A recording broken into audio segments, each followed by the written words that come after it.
जो है वो ऑपरेशन शील्ड कर रहा है। भारत में कल रात श्रीनगर के अंदर बताया गया कि जी ब्लैकआउट किया गया है, जहाजों की परवाजें सुनी गई।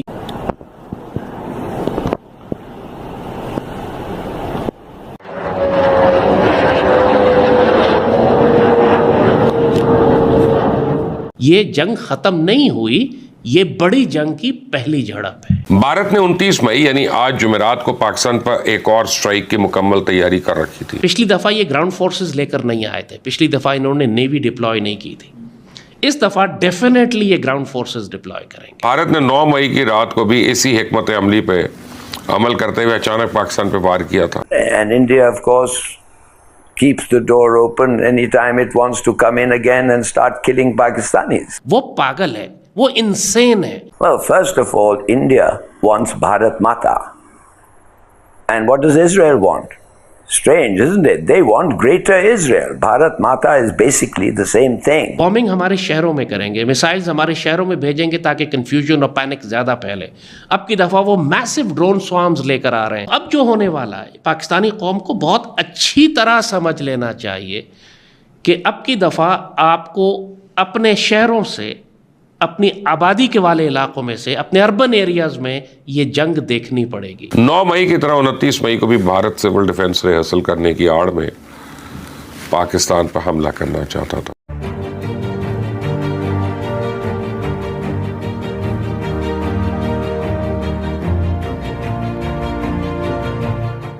नमस्ते दोस्तों, जय हिंद। निक न्यूज़ भारत की रिएक्शन वीडियो में आप सभी का स्वागत है। दोस्तों, जैसा कि आपने शुरुआत की वीडियो में देखा, पाकिस्तानी कितने डरे हुए हैं। दोस्तों, जैसे कि पिछली बार भारत ने मॉक ड्रिल का ऐलान किया था और भारत ने पाकिस्तान के 9 ठिकाने ध्वस्त कर दिए थे।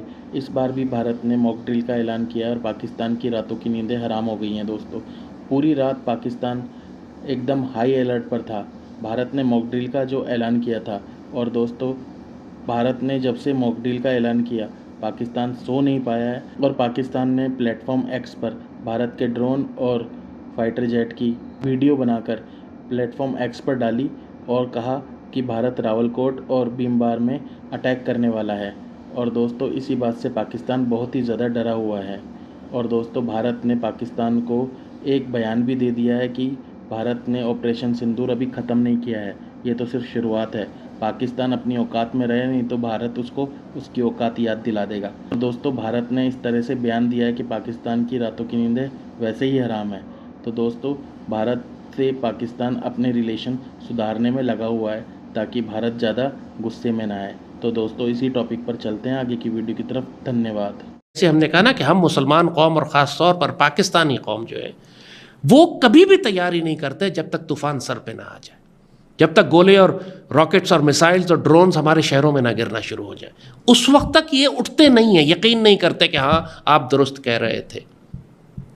और अभी भी यही 20 साल, जैसे आपने कहा 2007 से मैं मीडिया पे हूँ, एक ही अजान दिए जा रहा हूँ। लोगों ने तो मुझे गज़वा हिंद और भारत, आप गज़वा हिंद ना माने इसको, आपको इंडिया के साथ एक फाइनल कॉन्फ्लिक्ट तो करना ही है। 2007 और 8 में हमने कहा था कि आखिरी लड़ाई भारत के साथ, तुम अगर कश्मीर की ज़मीन पर नहीं लड़ते हो, कश्मीर के मुसलमानों के लिए नहीं लड़ते हो, तो कश्मीर के पानी और दरियाओं के लिए तो तुम्हें लड़ना ही पड़ेगा। इंडिया के पास कैपेसिटी नहीं थी कि वो हमारे दरिया रोक सके, इसलिए उसने इंडस वाटर ट्रीटी को चलने दिया था। लेकिन जब उसके पास कैपेसिटी आ गई, एक मिलिटरीली अपने आप को उसने इतना स्ट्रांग कर लिया कि अपनी धमकी को वो बैक कर सका। उसने ये समझा कि जो मैं धमकी दे रहा हूँ उसके मुकाबले पे मैं फौजी ताकत लाकर भी खड़ी कर सकता हूँ। और दूसरा, उसने इंफ्रास्ट्रक्चर इतना बिल्ड कर लिया कि वो हमारे दरियाओं का पानी वाकई रोकने के काबिल हो गया, जो पिछले 60 साल से वो इस काबिल नहीं था। तो अब लाजमी बात है कि जब मोदी ने ये एडवेंचर किया, और इस एडवेंचर से भी पहले बिल्कुल आखिरी 2-3 महीने में तो हम बिल्कुल ही रेड फ्लैग लेके खड़े हुए थे कि अब तो ये बिल्कुल ही आने वाला है। और जो पिछले 20 साल से ये तैयारी कर रहा था, जिस किस्म की डिप्लॉयमेंट थी, जिस किस्म की वेपन एक्विजिशन थी, जिस किस्म की ट्रेनिंग थी, और सबसे बढ़कर जिस किस्म का रिटोरिक था, जो नैरेटिव ये बिल्ड कर रहे थे, बिल्कुल वाज़ेह बात थी कि किसी भी लम्हे कोई भी फॉल्स फ्लैग करके ये पाकिस्तान में दाखिल हो जाएंगे। और अल्हम्दुलिल्लाह एग्जैक्टली इवेंट्स वैसे ही अनफोल्ड हुए जैसे हम एनालिसिस करके कौम को समझाने की कोशिश कर रहे थे। तो अब जो होने वाला है, पाकिस्तानी कौम को बहुत अच्छी तरह समझ लेना चाहिए कि अब की दफ़ा आपको अपने शहरों से, अपनी आबादी के वाले इलाकों में से, अपने अर्बन एरियाज़ में ये जंग देखनी पड़ेगी। अब की दफ़ा, क्योंकि पिछली दफ़ा हमने उन पर साइबर अटैक भी किए, उनका क्रिटिकल इंफ्रास्ट्रक्चर, सिविलियन इंफ्रास्ट्रक्चर था, हमने उसको भी शट डाउन किया, उनकी ट्रेन्स और रेलवे सिस्टम्स और उनके तमाम एयरलाइन, बिजली का निज़ाम वो हमने बंद किया। अगर वो हम पर साइबर अटैक नहीं कर सकते हैं तो वो फिजिकली अटैक करके हमारे पावर ग्रिड्स को या हमारे इंफ्रास्ट्रक्चर को डैमेज करने की कोशिश करेंगे। बॉम्बिंग हमारे शहरों में करेंगे, मिसाइल्स हमारे शहरों में भेजेंगे ताकि कन्फ्यूजन और पैनिक ज़्यादा फैले। अब की दफ़ा वो मैसिव ड्रोन स्वार्म्स लेकर आ रहे हैं ताकि शहरों में हर जगह ड्रोन ही ड्रोन उड़ रहे हों, चाहे वो किसी शहर में किसी गली में गिर जाए, वो इतनी कैजुअलिटीज़ होंगी कि हमारी जो सिविल डिफेंस या हमारी मेडिकल सर्विसेज हैं वो ओवरवेलम हो जाएंगी। दुश्मन ये करना चाह रहा है, इसीलिए मुझे कैसे पता?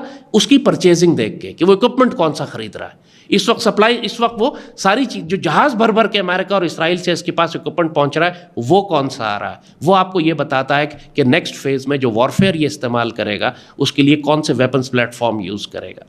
ड्रोन्स डेफिनेटली एक मेन स्टे होंगे फ्रंट एंड के ऊपर, वो अपने जहाज़ों को बचाने के लिए, क्योंकि राफेल उसने देख लिया है महंगा, इनको अगर हवा में वो उड़ाता है पहले तो डैमेज ज़्यादा बड़ा नुकसान होता है, तो पहले वो मिसाइल्स और ड्रोन्स पे डिपेंड करेगा। ये हमारे शहरों में आएंगे, अब कैजुअलिटीज़ ज़्यादा होंगी। लोगों को एक डोज अल्लाह ने दिया है, एक एक्सपोजर इनका हुआ है, इन्होंने तोपें और रॉकेट और मिसाइल अपने गाँव से फायर होते देखें, लेकिन अभी तक जवाबी फायर नहीं देखा। अगर हमारी तोपों के पास जो लोग खड़े थे, अगर वहाँ पे दुश्मन की काउंटर बैटरी फायर आना शुरू हो जाता, फिर इन लोगों का क्या हाल होता। बात यही है। अब यही वजह है कि जो बॉर्डर एरियाज़ के पास लोग हैं, जो पाकिस्तानी आबादी है, उससे हम कहते हैं कम से कम अभी जब तक हालात ठीक नहीं है, जो कि अब होंगे भी नहीं, अपने पास कम से कम 2-3 महीने का खुराक तुम जमा करके रखो। जो ज़रूरी दवाइयाँ तुम्हारे घर में बुज़ुर्ग और बच्चे इस्तेमाल करते हैं उनका थोड़ा सा स्टॉक रखो।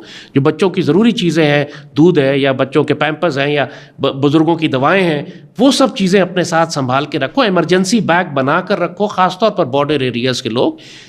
अभी तो हम फायर कर रहे थे, उन्होंने ग्राउंड फोर्सेस डिप्लॉय नहीं की थी, उनकी फ़ौजें हमारे इलाकों में दाखिल नहीं हुई थी, तो सारे लोग गांव और तोपों और मिसाइलों के गिर्द खड़े होकर तमाशे देख रहे थे। अब मुझे बताओ, अगर दुश्मन की फ़ौजें ब्रेक इन करती हैं, सियालकोट की तरफ दाखिल होती हैं या चविंडा की तरफ दाखिल होती हैं या लाहौर की तरफ दाखिल होती हैं, तो फिर क्या लोग इसी तरह खड़े होकर तमाशा देखेंगे? क्या आपके घरों के, आपने देखा है कि सारा बिल्टअप एरिया था, यानी बॉर्डर के साथ तक हमारे घर और गांव और देहात बन चुके हैं कि एक्चुअली तोपें और मिसाइल हमारे घरों के साथ लगे हुए थे, कोई खुला मैदान तो कहीं भी नहीं था। तो दुश्मन जब आएगा तो इन्हीं घरों पर आएगा वापस, तो इन घर के लोगों को उस वक्त वहाँ से हिजरत करनी पड़ेगी। तो अपने इमरजेंसी बैग्स बना कर रखें कि आपको हिजरत करनी पड़े तो आप ज़रूरी चीज़ें लेकर अपने कंधे पर रखें, फैमिली को लें और वहाँ से निकले। जाहिर है कि जब ये जंग आसपास हो रही होगी, उस वक्त आप अपनी फैमिलीज़ को इस तरह तोपों के गिर्द खड़े करके देख के, तमाशा देख के आप शोर नहीं मचा सकेंगे कि जो आपने पहले राउंड में देखा था। Next round is going to be bloody. हमको कौम को तैयार करना चाहिए आने वाली बड़ी जंग के लिए। फूड स्टॉक्स जमा करें, फ्यूल स्टॉक्स जमा करें, मेडिकल सप्लाइज जमा करें।